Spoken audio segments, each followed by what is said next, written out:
Welcome back to AskAPop. Today we're talking about God's plan, and thank God. I'll tell you a really quick story here.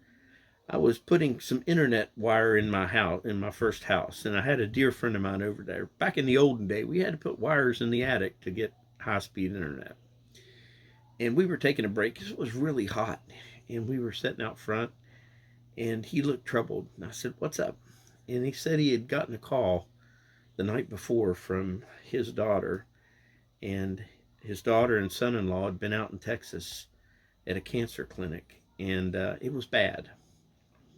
And he was almost in tears, saying that um, it was really bad. And he looked at me and said, "How do I help my daughter, who's going to be a 25-year-old widow?"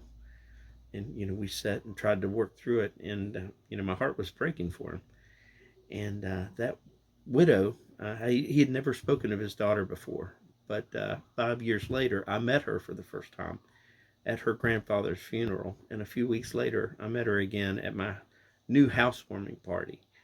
And that same woman is the one that I bring tea to every morning.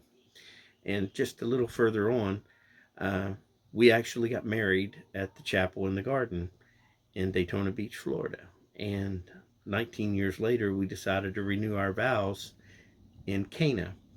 And at Cana, we went to the church. We had planned on having our vows renewed at this church, and they said, "We're sorry, but right now there's a service going on," and they said we can't really do that right now at the church because of the service. Would you mind getting married or getting having your vows renewed at the Garden Chapel? We just looked up and said, "Thank you, God," because that's God just giving us one blessing after another.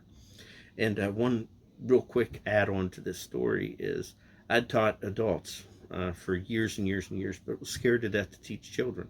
But shortly after we got married, she had convinced me to start teaching rotational Sunday school. And that has changed our lives in ways that we can't even begin to count. And basically, what I wanted to end this with is that we can all be eternally grateful that God is playing 5D chess while we're all just moving pieces around the board. The Bible verses today are Jeremiah 1 1 through 8 and Psalm 139. As far as questions, have you ever had a friend show up just when you needed them?